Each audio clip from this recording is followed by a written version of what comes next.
Good morning students. आज मैं आपसे बातें करने जा रहा हूँ हाइब्रिडाइजेशन। तो मैंने आपसे बातें करी थी कि हाइब्रिडाइजेशन है क्या, तो इसके बारे में आपको मैं फिर से बताऊँगा कि मैंने आपसे बात ये करा था कि हाइब्रिडाइजेशन, तो जैसा कि आप जानते हैं हाइब्रिडाइजेशन मीन्स हुआ करता है ओवरलैपिंग ऑफ ऑर्बिटल। तो ऑर्बिटल्स की ओवरलैपिंग, दो एटॉमिक ऑर्बिटल्स है उसकी ओवरलैपिंग कैसे होगा इसके बारे में ये बताया करता है। तो हाइब्रिडाइजेशन जो टॉपिक है वो वैलेंस बॉन्ड थ्योरी के अंतर्गत आता है। ठीक है, तो जो वैलेंस बॉन्ड थ्योरी में हम आपको बताने जा रहे हैं हाइब्रिडाइजेशन, तो सबसे पहले मैं आपको ये क्लियर कर दूं कि वैलेंस बॉन्ड थ्योरी में जो हाइब्रिडाइजेशन है वो दो टाइप से किया जाता है। पहला तो ये टाइप होगा कि वो इनऑर्गेनिक में कैसे है, इनऑर्गेनिक के अंदर हाइब्रिडाइजेशन कैसे है, और दूसरी बातें होगी कि ऑर्गेनिक के अंदर हाइब्रिडाइजेशन कैसा है। ठीक है, तो अगर मैं आपको ये बातें मैं करूं कि हाइब्रिडाइजेशन में देख रहा हूं, तो पहला चीज़ मैं ये क्लियर कर दूं कि ऑर्गेनिक केमिस्ट्री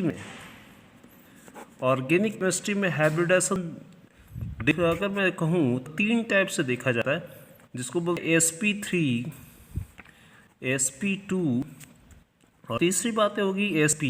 तो sp3 जो होगा वो सिंगल बॉन्ड के लिए काम आएंगे, और जैसे मैं आपसे ये कहूँ कि एल्केन कंपाउंड जितने भी है वो सभी सिंगल बॉन्डेड। डबल बॉन्ड की मैं बात करूँगा तो ये आपके एल्कीन कंपाउंड के बारे में बातें करूँगा, और जो ट्रिपल बॉन्ड होगा ये मैं आपसे बातें कर रहा हूँ ट्रिपल बॉन्ड, तो ये सिर्फ एल्काइन कंपाउंड की बात करूँगा। ठीक है, तो बिल्कुल ही क्लियर होना चाहिए। यहाँ पे जो टर्म्स है sp3 के ऊपर मैं आपको ले जा रहा हूँ, फिर मैं आपको इनऑर्गेनिक के ऊपर ले जाऊँगा। अगले वीडियो में मेरे पास इनऑर्गेनिक के मैंने आपको बना रखा है, आज मैं आपको ऑर्गेनिक के ऊपर लेके आ रहा हूँ। तो पहला चीज़ मैं बात करूँगा आपसे, ये होगा sp3 जिसमें 1s plus px plus py plus pz, तीन p की तीन ऑर्बिटल्स है, इन सब की पार्टिसिपेशन होगा इसके साथ। तो यहाँ मैं बोल सकता हूँ एल्केन के अंदर हो रहा है, मतलब जैसे आप बात करेंगे C2H6 के बारे में, तो इसकी हाइब्रिडाइजेशन मैं आपको दिखा रहा हूँ। तो पहले दो तरह से हाइब्रिडाइजेशन मैं करूँगा, एक आपके ऑर्बिटल्स के बेसिस पे। तो दो कार्बन है C1, एक कार्बन की जो ग्राउंड स्टेट होगी, ग्राउंड स्टेट में जो कन्फिग्रेशन आएगा मेरे पास 1s2, 2s2 एंड 2p2। ठीक है, कार्बन की ground state. Now is in active state. Active state में हम इसके ब्लॉक बनाएंगे, दो इलेक्ट्रॉन, इसमें एक इलेक्ट्रॉन रखेंगे और एक इलेक्ट्रॉन हमारा p ऑर्बिटल जंप कर जाएगा, जिससे हम इस तरह से शो करेंगे। ठीक है, दूसरे कार्बन की फिर से एक्टिव स्टेट बना रहा हूँ डायरेक्ट, तो 1s और 2s एंड 3s की मैं बातें करूँगा। ठीक है, ये ऐसा। अब ये जो s और p कंप्लीटली क्या हो रहे हैं, पार्टिसिपेट हो रहे हैं, s and tp then sp3 ये पार्टिसिपेट हो रहे हैं। तो ओवरऑल हमारे पास अब हाइड्रोजन हमारे पास आएंगे। तो हाइड्रोजन कितने, 6 है, तो 6 हाइड्रोजन ये आपस में पहले बॉन्डिंग कर लेंगे, उसके बाद यहाँ पे ये हाइड्रोजन इसके पास 3, 4, 5 एंड 6 हाइड्रोजन आ जाएंगे। अब मैं आपको दिखाता हूँ और किस तरह से जो हम ऑर्बिटल्स ड्रॉ कर सकते हैं। तो ये भी देख लीजिए, कार्बन, दो कार्बन आपसे ड्रॉ करेंगे, इसके p ऑर्बिटल्स भी आप दिखाएंगे। ये मैं जैसे दिखा रहा हूँ, ये p ऑर्बिटल्स आप इसे दिखाएंगे। ये इसके z एक्सिस, तो z एक्सिस ओवरलैप करेगा। हमने कहा था कि पॉजिटिव ओवरलैपिंग पॉसिबल है, दोनों तरफ की जो पॉजिटिव इलेक्ट्रॉन्स है वो ओवरलैप करेंगे। कार्बन के आउटर में कितने इलेक्ट्रॉन होना चाहिए, मैक्सिमम 4 इलेक्ट्रॉन होना चाहिए।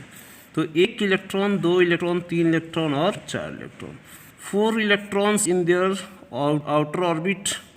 हम 4 इलेक्ट्रॉन इसके सेल में रखेंगे। ये py हो गया, ये px हो गया और ये pz हो गया, कि आपस में ओवरलैप करेंगे। बाकी सब के सब हाइड्रोजन से एक एक इलेक्ट्रॉन हाइड्रोजन के आएंगे, मैं जिस तरह से बताऊँ बिल्कुल आपको समझ में आ जाना चाहिए, बिल्कुल समझ में आ जाएगा, मेरी गारंटी है आपकी बिल्कुल क्लियर। तो ये सभी देखिए हाइड्रोजन से लिंक करा दिया।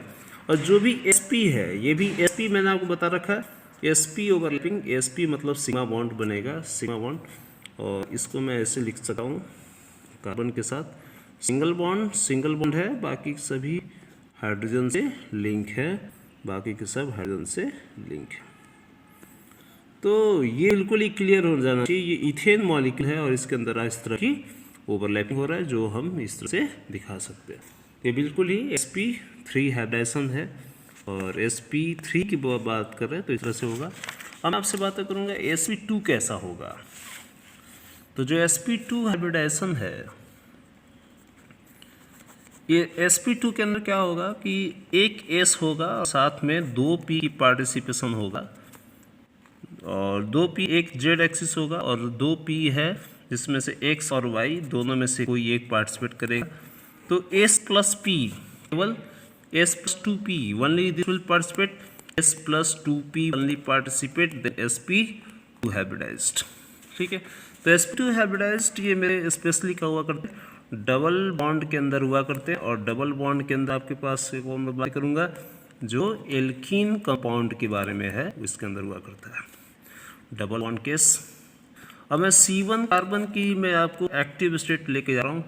तो एक्टिव स्टेट में पहले 1s2 2s में 2 और 1 इलेक्ट्रॉन रखेंगे, और ये एक्टिव स्टेट में आपको दिखा रहा हूँ 2p3 हो जाएंगे। और C2 कार्बन की एक्टिव स्टेट, इसमें भी इलेक्ट्रॉन 2 हैं और इसमें 1 इलेक्ट्रॉन है, और इसमें भी अपने पास इसके, तो s plus 2p only participate in their, केवल s प्लस 2p पार्टिसिपेट हो रहा है, देख पा रहे हैं आप। ये आपस में ऐसे सिग्मा बॉन्ड बनाएगा, बाकी के इनमें से ये पाई बॉन्ड बनाएगा, और ये दोनों ही हाइड्रोजन से मिक्स कर जाएंगे, ऑर्बिटल्स हाइड्रोजन के इलेक्ट्रॉन इसमें जम्प कर जाएंगे, इसमें भी हाइड्रोजन के इलेक्ट्रॉन आ जाएगा, इसमें भी हाइड्रोजन के इलेक्ट्रॉन्स आएंगे।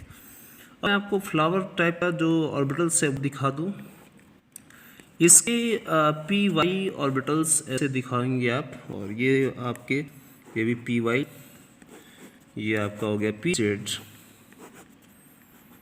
तो पी जेड ये आपका सिग्मा बॉन्ड बना लेगा, और एक्स एक्सिस को आप ओवरलैप करा लीजिए आपस में, ये पाई बना लेगा। बाकी के हाइड्रोजन ये भी यहाँ से ये भी हाइड्रोजन हो जाएंगे।